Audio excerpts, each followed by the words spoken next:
حضور اکرم صلی اللہ تعالی علیہ وسلم کی عظمت پر اس قدر غلیظ حملے ہو رہے ہیں، لیکن کوئی بولنے کو تک تیار نہیں، یا آپسی رسہ کشی میں مبتلا ہیں۔ اے مسلمانوں، اقبال نے بہت پہلے یہ کہا تھا، ان سے پھرے جہاں پھرا پھر آئی کمی وقار، ان کے جو ہم غلام تھے خلق کے پیشوا رہے۔ ایک نقطہ اتحاد تھا ہمارے پاس، وہ نام رسول، میرے آقا صلی اللہ تعالی علیہ وسلم کا نام پاک پورے لوگوں کو ہمیں جوڑ رکھتا تھا۔ کچھ مٹھی بھر شدت پسند آتنکواد پنڈت جنہوں نے میرے نبی کونین صلی اللہ تعالی علیہ وسلم کی شان میں ہرزہ سرائی شروع کی ہے، آج میں برجستہ یہ کہتا ہوں، علل اعلان کہتا ہوں، ہندوستان میں سب سے بڑا کوئی آتنکواد ہے تو وہ نرسنگھارم سوامی ہے، جو میرے آقا صلی اللہ تعالی علیہ وسلم کی عزت پر حملے کر رہا ہے۔ بارہا اسے مطالبہ کیا گیا ان تمام باتوں کو ختم کرنے کا۔ اب میں بہت احتجاجات کی بات نہیں کروں گا، ایک میری بات سن لے۔ میں آج بڑے جذبات کے ساتھ اگرچہ ہوں، بولنے کی اب ہمارے پاس بھی طاقت نہیں رہ گئی، اس لیے کہ ہم بھی مجرم ہیں۔ بارگاہ رب العزت میں اگر ہماری پکڑ ہو گئی کہ تمہاری جوانی کے دوران مصطفیٰ کریم صلی اللہ تعالی علیہ وسلم کی عزت پر حملے ہوتے تھے، تم کیا کہتے تھے، مجھے ڈر لگتا ہے آج یا کل اگر ہم مریں گے، ہماری بھی لاشیں قبرستانوں میں جائیں گے، قبروں میں تو ہم اس نام سے جاتے ہیں کہ دیدار مصطفیٰ ہوگا، لیکن اے مسلمانوں اب کس نام سے ہم جائیں گے؟ رسول پاک صلی اللہ تعالی علیہ وسلم قبر میں تشریف لائے اور پھر اگر ہمیں دیکھ کر کے یہ فرمائیں تو ہی وہ ہے جو میرے نام کی گندی گالیاں سن کر کے ابھی قبر میں لیٹا ہے۔ جس پنڈت نے، جس مہنت نے حضور پاک کے لیے شبد استعمال کیے، وہ میں اس کا نام بھی اس مقدس مسجد میں لینا نہیں چاہتا، لیکن میں کھل کر کے رد کرنا چاہتا ہوں، حکومت وقت سے کہتا ہوں، ایسے کتوں کے گلوں میں اپنے پٹے باندھ لو۔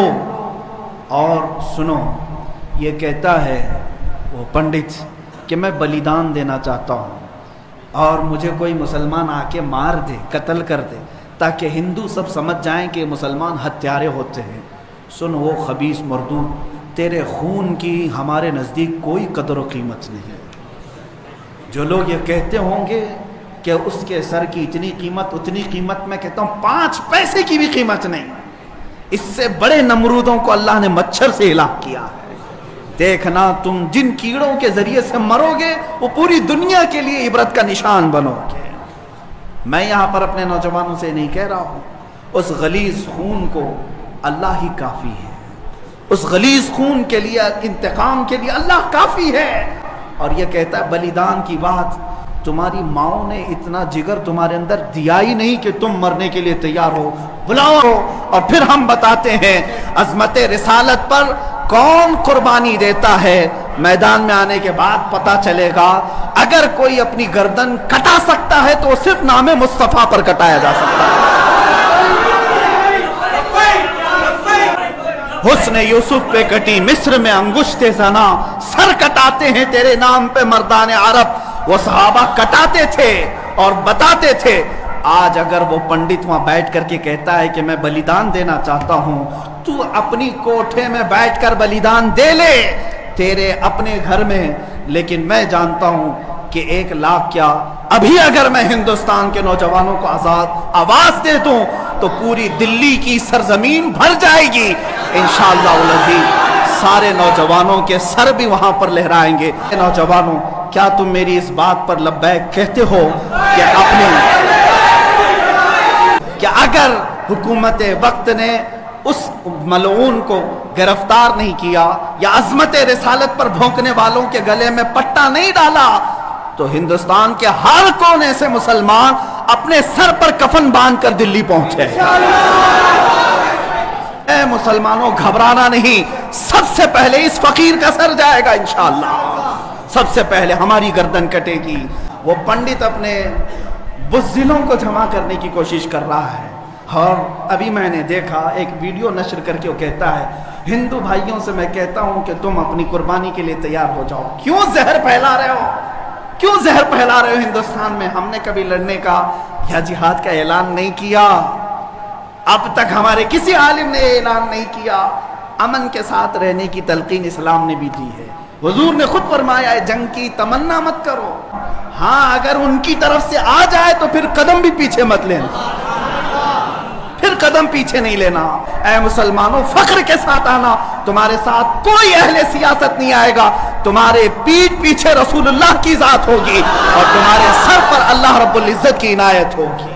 اللہ اور اس کے رسول کے بھروسے پر ہم جائیں گے انشاءاللہ۔ اور یاد رکھنا، یہ صرف جذبات کی باتیں نہیں، جوش کی باتیں نہیں۔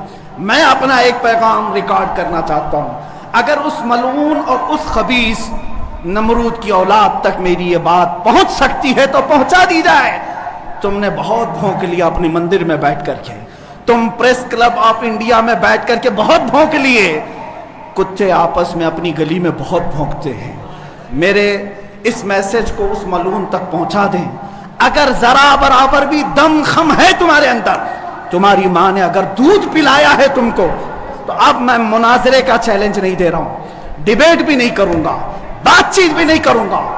آؤ میں اعلان کرتا ہوں، 8 دن کے اندر تم دلی پہنچو، کسی میدان میں پہنچو، اپنی ساری مقدس کتابیں لے کر کے آؤ، انشاءاللہ العزیز یہ فقیر قرآن پاک لے کر حاضر ہوگا۔ ہم آئیں گے، تم اپنے سارے گرو گھنٹالوں کو لے کر جمع ہو جاؤ۔ میں مناظرے کا چیلنج نہیں دے رہا ہوں، توجہ چاہتا ہوں۔ اپنے ڈیسک پر بیٹھ کر کے ٹٹو لوگوں کو لڑاتے رہتے ہیں، وہ بھی سن لیں۔ قرآن، اسلام، رسول کی ذات پر حملے کرانے کے لیے زرخرید لوگوں کو بٹھاتے ہیں، وہ بھی سارے نیوز اینکر، یہ پنڈت سب جمع ہو جائے میدان میں، یہ فقیر قادری حاضر ہوگا۔ ایک بڑی آگ جلائی جائے، آگ لگائی جائے۔ میں اس سے کہتا ہوں، میں بھی آگ میں داخل ہوں گا، تو بھی آگ میں داخل ہو جا، جو سلامت رہے گا اس کا دین حق پہچانا جائے گا۔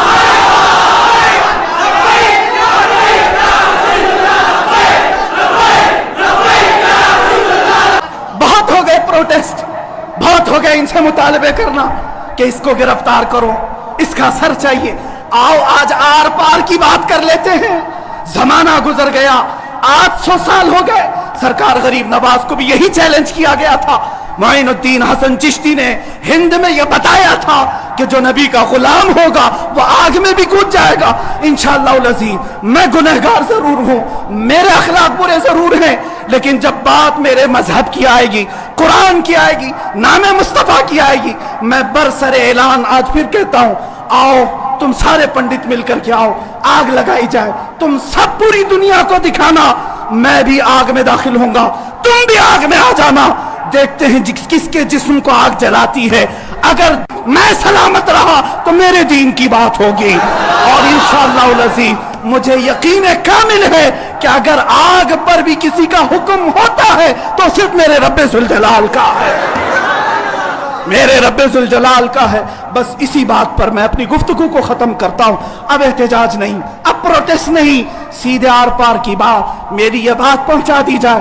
اگر جواب آ جائے تو دیکھ لینا مسلمانوں، مجھے یہ یقین ہے کہ اس کا کوئی جواب نہیں آئے گا، اس کا جواب نہیں آئے گا۔ ہجڑوں کے پاس اس طرح کی کوئی بات کا جواب نہیں ہوتا، ان کی ماؤں نے اتنا دودھ ہی نہیں پلایا۔ یہ زرخرید اپنے علاقے میں بیٹھ کر کے بھونک تو سکتے ہیں، لیکن آؤ مباہلے کی میں دعوت دے رہا ہوں، مباہلے کی دعوت۔ قرآن نے بھی میرے مصطفیٰ کو مباہلہ کرنے کا حکم دیا تھا۔